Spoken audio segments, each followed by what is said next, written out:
Hey, this is Lewis. I'm here in Seattle. I wanted to share some thoughts about religion and God and all that, and I thought I try to keep it in at 10 minutes, but let's see what I can do here.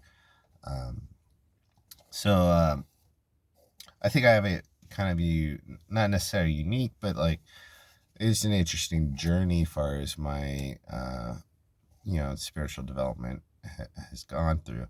I'm from America, and I got a lot of the Judaic Christian uh, um, upbringing. Not like super hardcore, but and an emphasis on Judaic. Um, and at a early age, I always had this kind of kind disposition, and when I got introduced to these concepts of like God, Jesus, or forgiveness, and all this stuff, sin, and I took some of it to heart because I was, these authority figures, parents, godparents, whatever, telling you like, hey, this is how the universe works, this is how the world works, and I remember forgiving about I'm like 10 or 11, forgiving um, those who, forgiving my mom's abusive ex boyfriend, who and forgiving basically everybody, and I prayed, asked for God to forgive them, and forgive him in particular, and I'm like 10 or 11, and you know I, and it really was a psychological kind of weight off of my shoulders, and the forgiveness was it was therapeutic, and and and when I think about it, I have this feeling of this warmth and this kind of light shining on me, and you know I don't put too much stock into that stuff because we don't necessarily remember what happened. We remember how we felt, and considering it is a warm experience for me, was that is what I recall. So I enjoyed the forgiveness aspect of the Judeo-Christian, philosophy and religion and stuff. I never really put too much stock into heaven or hell or anything like that, um, which is kind of more the Judaism, as Jews don't really focus too much on the afterlife. The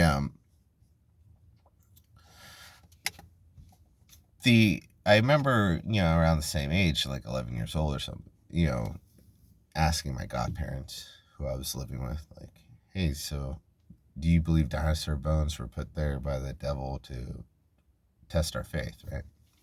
And they're like, yes, yes. And, you know, uh, for me, like, I knew at a young age that's not true, And so there's this weird dilemma of like, here are these people who introduced me to this concept of God, and Jesus and whatever, or forgiveness, and these things that I like, and that I feel like there's some sort of universal truth here. And then they're like, yeah, dinosaur bones were put there to confuse us. And I just think, well, that's not true. But let me just, and this is what I did at a young age, is I just like, well, okay, well, these people are very smart, nice, good people, but they're wrong here. So let us get rid of, discard what's not useful, and take what is useful, right? Um, and as I developed in the society, I became increasingly aware of the inefficiencies of our systems, and the poverty and all this stuff, and the suffering, generational suffering. And I started looking for, why is the world the way it is. And by the time I'm 14, I'm a vegetarian. I'm not because of the factory farming stuff. And I started looking into the I discovered Christopher Hitchens. He's and read his book God Is Not Great. I think I was 15 at the time, and they started exploring atheism. And so the atheist argument boiled down is that basically everything bad in this world is done in the name of religion. And I honestly can't refute that. That's not necessarily, I think it's a disingenuous argument as you peer further down the rabbit hole, because those who are in power will use any sort of means to motivate the population to carry out their agendas. And when you see, if you look at like even the Crusades that have a religious motivating factor, you can see that those who were leading those armies and these kingdoms and whatnot, they had geopolitical or economic or even legacy goals in mind, and that religion itself was just kind of used to motivate the masses, right? Give a sense of purpose to our mission.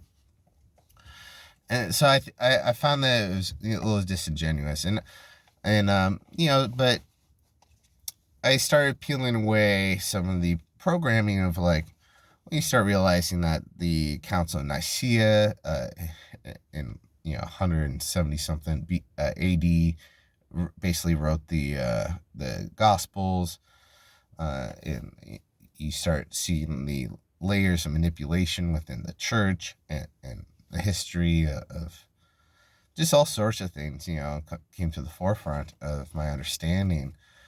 And so, organized religion has definitely been captured. And it doesn't mean that these systems don't actually bring in great people, because, you create a system and people populate it. And you create a system around holiness, spiritual service, stuff like that. You're going to get some really amazing people who are going to join your organization, even if your organization is structured in such a way that it is, susceptible to capture. All right, so I'm in my, I'm kind of running with this agnostic kind of thing. I have this fundamental belief in a higher power, and then but at the same time, I'm not sure what to believe, right? There's this kind of adage of it's better to believe in God than not to, because if you die and there is a God and you didn't believe in him, maybe he'll be vengeful, right? So what's the harm, right? And it's not like I put a lot of weight in that, but something I would say when I'm 16, 17 years old. I started getting into more the Buddhist philosophy and Eastern philosophies in my late teens and early 20s, and I got and it's interesting because as a non-believer, I circled back into into this maybe we are involved in some sort of war of consciousness or spiritual conflict, because I look at the world and I'm there's so much suffering going on that the motivations for all this suffering, it's just it can't just be greed. It seems to be there is some sort of motivation to create suffering, and what if that collective consciousness is actually feeding some sort of negative entity or whatever, or series of entities or whatever. So I started exploring that stuff, and man, did I go down fucking rabbit hole after rabbit hole. And it's hard because you don't know what's true and what's just straight manipulation and all this stuff. So, you have to be really centered, because you could drive yourself crazy. But, the older I get, I just like, at this point, what do I believe in? I believe in very little. I believe that I have my own reality, you have your reality, and then we have the shared reality. And the shared reality is what governs and what is most important, right? In the hierarchy of things. Um, I do believe that consciousness is a force in the universe, and I have visuals and moments of intuition and stuff like that that really enforce this concept to me that there's more to reality than meets the eye, right? I would say I know there's more to reality than meets the eye. That there's this interdimensional existence, interactivity of all things. Um, you know, maybe it's universal, maybe it's just here on Earth, maybe we live in the firmament or whatever, the bubble. But for me, I really think like it seems that God, might be um, you imagine you start a game, right? Like think of God as a parent starts a game. Maybe once the game started, he kind of backs away, right? He got this thing going, and now it's up to us to keep, we populated the game. We're the players now, and maybe he just dipped out to another reality or whatever to start anew. Or whatever. Maybe God is just a field of consciousness that, like a soul construct or something like that, that might be represented by several different avatars, maybe 12 Greek gods or stuff like that. Or and you and like I don't know what the truth is, but I can tell you that honesty and forgiveness um, will when used correctly, like if you're being honest with your expressions and you forgive yourself and others constantly, you will find yourself being able to tap into more what exists and what's already here. um as far as where Jesus and all this falls into, I have no idea. I really don't. I don't have a personal relationship with Jesus. I feel very fulfilled in my development as a spiritual being.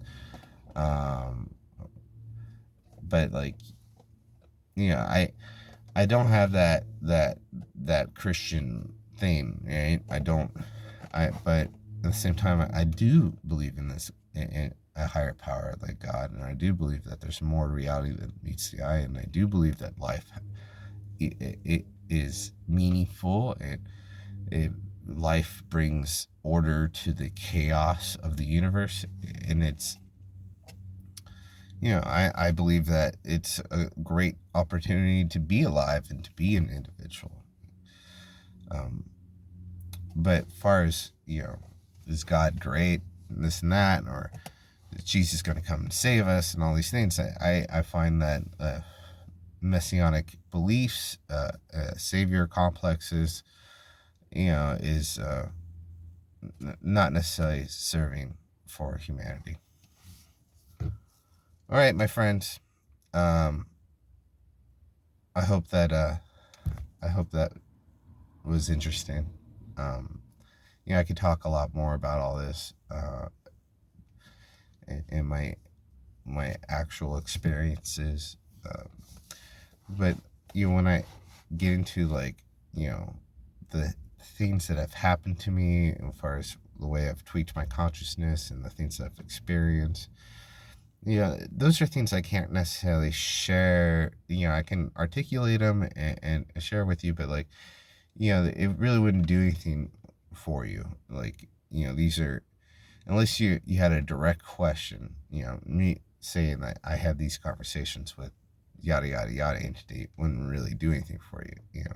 You just either think like, one, I'm crazy, or two, it's like, oh, you, it's almost like a self-righteous thing, like, oh, you think you're so developed that blah blah blah, it just wouldn't add anything to, because you would have to believe the way I believe.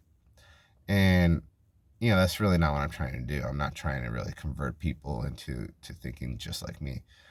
I want to give people more like a canvas, and a paintbrush, and let them have at it. Like, use the tools of honesty and self-forgiveness and self-expression, to, live your best life, and, hopefully find your, tap into this well of intuition and creativity that basically I think all life has, this connection to this well of information. And you know